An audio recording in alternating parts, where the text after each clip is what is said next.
Fala, rapaziada, como que vocês estão hoje, velho? Bom, vocês estão ligados que aqui o meu setupzinho, né, é baseado nesse IdeaPad Gaming 3i, que é o notebook gamer mais barato do mercado, e é claro que não pode faltar a review dele. Demorou, mas chegou, até porque eu tinha que fazer todos os testes, né, e ter a plena convicção de que isso daqui presta. Até deixei montado o setup aqui, né, mas vamos desmontar isso daqui e deixar ele separado na mesa, porque o objetivo é falar sobre só o notebook e não o resto do setup. Bom, beleza, deixei aqui um pouco mais clean, né, botei o monitor pra cá e o notebook aqui, e vamos lá falar um pouco sobre esse modelo aqui de notebook game. Primeiro de tudo, só pra situar a rapaziada que tá chegando agora, esse daqui é um modelo que tem um Core i5 de 11ª geração e uma GTX 1650, 512 GB em armazenamento SSD e 8 GB de memória RAM, porque basicamente tem alguns modelos de variações aí, né, do IdeaPad Gaming 3i, então já deixo claro desde o início qual é esse daqui, que inclusive o link vai estar aí na descrição. Tem outros modelos aí que inclusive é um pouco mais fraco, então presta atenção no vídeo pra você não comprar o errado e acabar tendo um desempenho pior. Mas vamos lá, como sempre, começando a review, vamos falar sobre a qualidade de construção dele. Primeiro eu queria citar que eu gostei bastante desse design dele, né, mano? Eu achei ele bem minimalista, não é tipo o Acer Nitro 5, que é um notebook gamer que você bate o olho e já sabe que é gamer. Esse daqui não, ele é bem clean, né? Ele tem aqui algumas, como é que eu posso dizer? Alguns ressaltos. Não dá pra perceber direito, mas aqui basicamente ele tem uma linhazinha que vai até o final, com essa área sendo mais alta, e aqui na ponta ele vai meio que me caindo, sabe? Dá pra perceber melhor aqui, ó. Além de ter uma maquininha aqui um pouco diferenciada também, mas em geral ele é bem minimalista, e até abrindo ele aqui também você percebe que ele tem um design bem clean, não parece muito gamer, ainda mais se você desligar aqui o backlight das teclas, fica bonitinho. Então pra rapaziada que trabalha em escritório ou leva pra faculdade e não gosta de um notebook chamativo, esse daqui, apesar de ser potente e gamer, ele vai te suprir bem. Além disso, a dobradiça dele, né, vocês já perceberam que eu consigo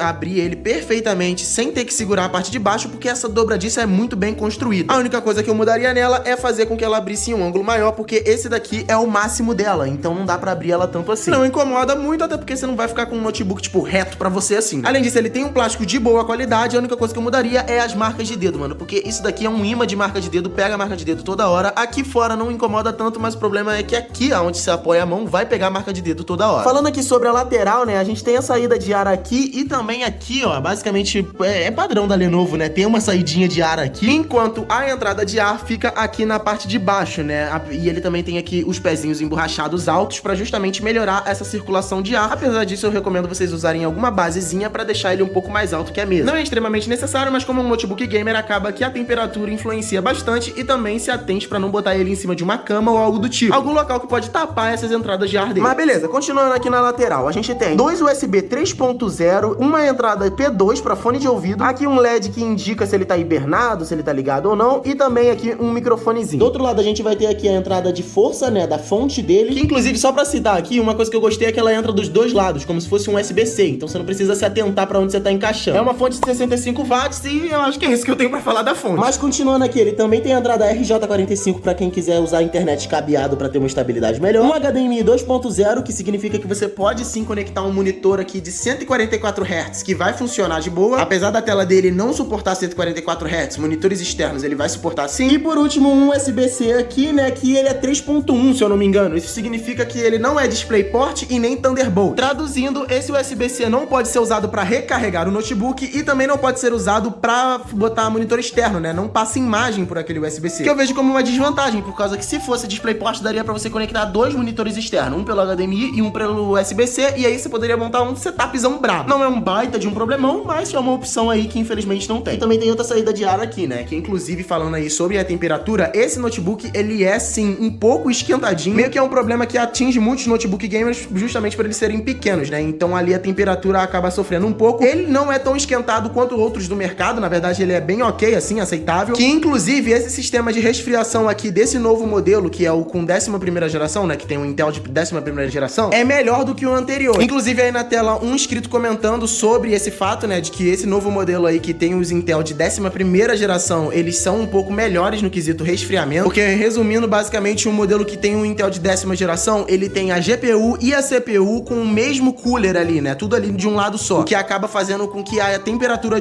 da GPU e da CPU fiquem passando uma pra outra, enfim, resumindo, ele esquenta mais. Enquanto esse daqui não, eu já abri ele pra fazer o upgrade, né, no caso ele agora tá com 16 GB de memória RAM, e dá pra perceber que ele tem dois coolers, um exclusivo pra CPU e outro pra GPU, que acaba fazendo o resfriamento dele ser bem melhor. Então, em geral, não tenho muito o que reclamar quanto à temperatura, se baseando em notebooks, né, comparado a computadores, é óbvio que ele esquenta mais do que um gabinete. Inclusive, sobre esse lance de temperatura, uma coisa que eu tenho que citar é que o cooler dele fica sempre ligado basicamente. Mesmo fazendo tarefas leves, esse cooler aqui vai estar sempre ligado. O que eu não gostei tanto, principalmente por conta que gasta bateria e também faz um pouquinho de barulho. Não incomoda tanto, mas é claro que com um volume no mínimo, você vai ficar escutando aquela ventoinha rodando. Beleza, agora falando aqui sobre a parte interna, temos esse teclado aqui que é um absurdo de bom, mano. Esse teclado aqui realmente não tem o que reclamar. Inclusive, eu queria usar o notebook assim na mesa, né, sem usar ele flutuando, justamente pra poder usar esse teclado. Atualmente eu uso esse daqui, né, que é um teclado da Apple Maker mecânico, mas mesmo assim eu ainda prefiro esse daqui, porque, sei lá, né, a viagem que a tecla faz, né, até dar o sinal lá, é bem menor, é mais curta, e eu acho assim mais confortável do que teclados mecânicos que tem uma viagem maior. Além dessa tecla ter meio que um toque aveludado, cara, não sei explicar, mas é muito bom, realmente digitar nesse computador aqui é muito confortável. A Lenovo geralmente faz teclados de muita boa qualidade mesmo. Além disso, ele tem um trackpad aqui que não tem muita coisa que citar não, ele é bem bom assim, responsivo. A única coisa que eu poderia dizer é que ele poderia ser um pouco mais liso, não prender tanto o dedo, mas em geral ele funciona perfeitamente e tem um tamanho razoável. Eu gosto também que ele é bem grandinho assim. E como vocês viram, né, apertando função e o espaço, você também tem a backlight aqui, então pra trabalhar no escuro também vai servir de buenas. Inclusive tem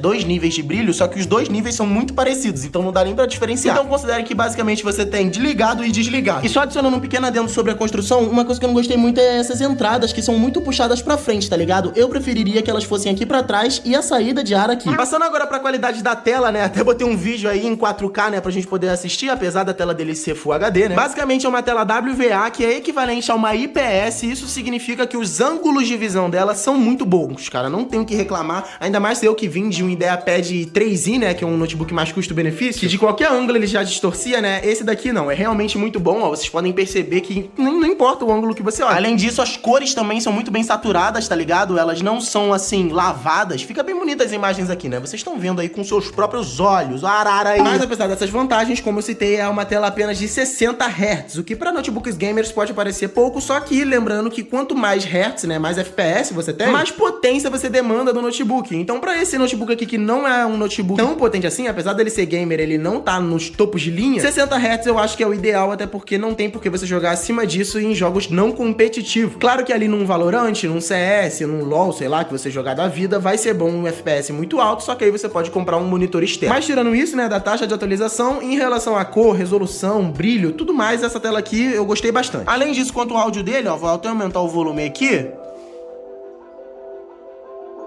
Não é um áudio absurdamente alto, mas a qualidade dele é bem boa e mesmo nos volumes mais altos, ele não tem nenhum tipo de ruído ou alguma distorção no áudio. Então, em quesito áudio também tá aprovado, não é nada absurdo, mas dá pra usar perfeitamente. Mas vamos lá, quanto à potência. Primeiro eu tenho que destacar que esse notebook aqui, né, como eu citei, ele tem um i5 de 11ª geração. E com certeza vai ter gente confundindo ele com o IdeaPad Gaming 3i, que tem um i5 de 10ª geração, que no caso é o Gaming 3i, que é azul, ele tem uma coloração azul. Então se atentem na hora de comprar, de ver que é o modelo preto que tem o i5 de 11ª geração, que é o mais potente. Porque em geral eles têm um preço muito parecido, então se você for comprar é melhor você já ir no que é um minimamente ali mais potente. Aqui na descrição vai ter o link de compra, né? Então se comprar aí você vai comprar exatamente esse modelo aqui, que é o mais potente e com um sistema de refrigeração melhor também. Mas ele não tem só esses modelos, né? Também tem um modelo, por exemplo, com Ryzen 7, com um i7, até com uma GTX 3050, mas como eu citei, o modelo mais custo-benefício aí, que vai ter um bom desempenho e também um bom preço, é esse daqui com uma GTX 1650 e 5 de 11ª geração e 8 GB de memória RAM. E aí você se pergunta, o que isso daqui roda? Basicamente ele vai rodar todos os jogos aí que tiverem no mercado, né? É claro, ali pendendo pro baixo ou médio em quesito gráfico. Caso vocês tenham interesse, tem uma playlist aqui no canal dedicada a esse notebook com unboxing, upgrade, teste de jogos e emuladores. Então pra ter uma noção melhor aí da potência dele, entra aí e vê os testes em jogos e também em testes em emuladores, caso você goste aí de jogar uns joguinhos retrô ou até mesmo não tão retrôs assim, né? Porque a gente tá falando de emulação de PlayStation 2, GameCube, Wii U e até Switch. Mas o que eu posso dizer é, por exemplo, GTA V, você vai poder jogar full de boa, acima dos 60 FPS, bate ali até uns 100 FPS com upgrade de 16 GB de memória RAM. E até com os 8 GB de memória RAM, ele já fica acima dos 60 FPS, que é ideal pra jogar nessa tela aqui. Isso tudo com gráfico no máximo e a 1080p. Red Dead Redemption roda aqui na média aí dos 40 FPS, em qualidade bem alta até, não é tudo no Ultra, mas é até que bem alta. Spider-Man PS4 também roda aqui de GeForce forma satisfatória, né? Enfim, em geral ele é bem servido, assim, em quesito potência. Valorant, CSGO e LoL, como eu citei, também vai rodar tudo acima de, tipo assim, 200 FPS. Então, apesar de ser custo-benefício, né? Não vou dizer barato, porque querendo ou não, também é um notebook ali bem caro, ali na faixa dos 3.000 e alguma coisa. A gente tem que lembrar que, assim, pra faixa de preço dele, né? Olhando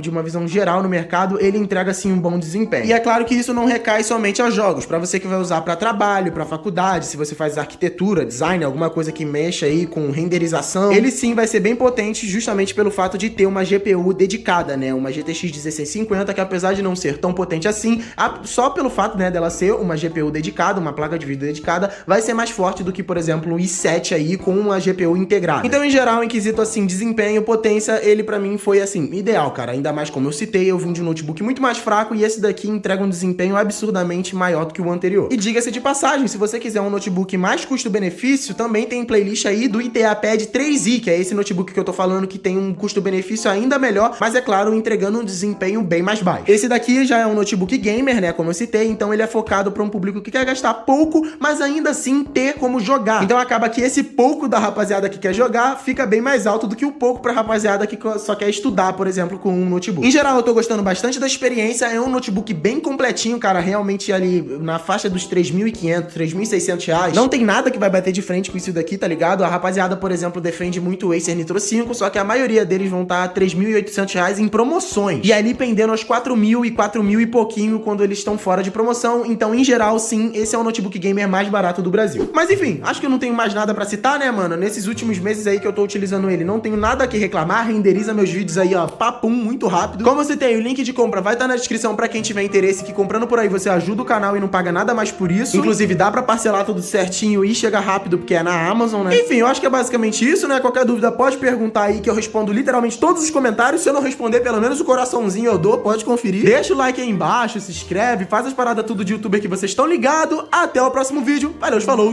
e fui!